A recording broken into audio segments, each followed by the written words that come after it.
په یو ځنګل کې مینه مرغۍ او د مینه مرغۍ خاوند تور کارغه په یو کور کې ژوند کولو.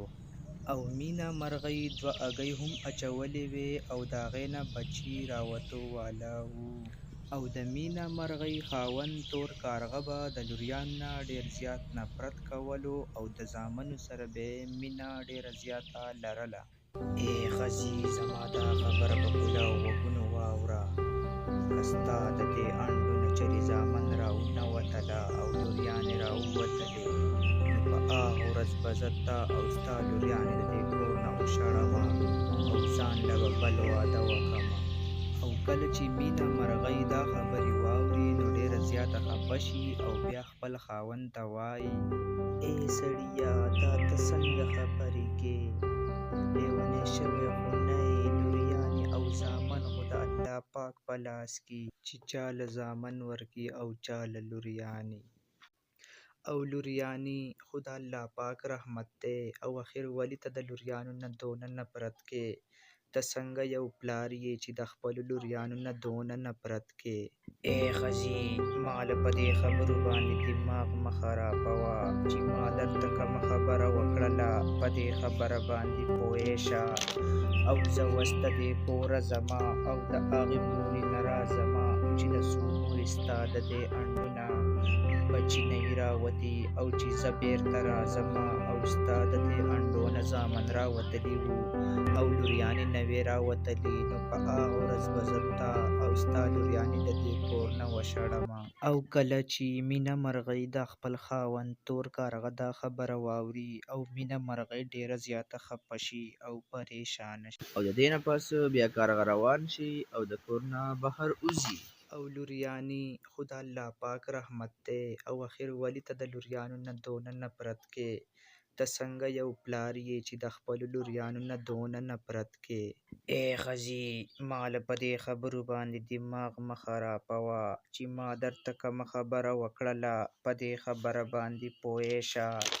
او زه اوس د دې کوره ځمه او د هغې پورې نه راځمه چې د څو پورې ستا د دې انډو نه بچي نه وي راوتي، او چې زه بېرته راځمه او ستا د دې انډو نه زامن راوتلي وو او لوریانې نه وې راوتلې، نو په هغه ورځ به زه تا او ستا لوریانې د دې کور نه وشړمه. او کله چې مینه مرغۍ د خپل خاوند تور کارغه دا خبره واوري او مینه مرغۍ ډېره زیاته خفه شي او پریشانه شي. او د دې نه پس بیا تور کارغه د خپل کور نه وځي او بهر روان شي. او هغه د مینه مرغۍ په خپل کور کې د خپل انډو خواته ناسته وي او ډېره زیاته خفه وي او پریشانه وي. او په دې فکر کې وي چې زما د دې انډو نه به زامن راوځي او که لوریانې راوځي. او دا ډېر سوچ او د ډېر فکر د وجې نه مینه مرغۍ ډېره زیاته بیماره شي. څه خوري او نه څه څکي. او په دې وخت کې د مینه مرغۍ کور ته یو کوتره راشي. کله چې هغه کوتره مینه مرغۍ خفه او پریشانه وویني، بیا هغه کوتره مینه مرغۍ ته ووایي: ای مینه خوري، ته خفه او پریشانه یې او ما ته خو د طبیعت هم ټیک نه ښکاري. ولې خیر خو به یي که نه؟ اخر څه شوي دي ما ته ویلی شې؟ ای زما کوترې خورې، زه تا ته څه وویمه؟ زما خاوند ډېر زیات ظالم دی او هغه ما ته ویلي وو که چېرته ستا د دې دواړو انډو نه زامن راونوتل او لوریانې راووتلې، زه به تا او ستا لوریانې د دې کور نه وشړمه. ای مینه خورې، دا څه وې؟ ستا دا خاوند دونه ظالم دی چې د خپلو لوریانو نه دونه نفرت کوي او لوریانې یې نه دي خوښې، او دونه ظالم پلار خو ما چېرته نه دی لیدلی. ای مینه خورې، ته مه خفه کېږه. که چېرته ستا د دې انډو نه لوریانې راووتلې، نو ستا خاوند ته به مونږ سوال منت وکړو او تا او ستا لوریانې به کور نه نه شړي. ای مینه خورې، بس دی، زه اوس خپل کور ته ځمه او ته یې ټینشن مه اخله. او د دې نه پس بیا هغه کوتره د هغه ځای نه پاڅي او خپل کور ته رالاړه شي. او په دې کې څو ورځې پس د مینه مرغۍ دواړه انډې ماتې شي او د هغه دواړو انډو نه یو دوه ښایسته لوریانې راوځي.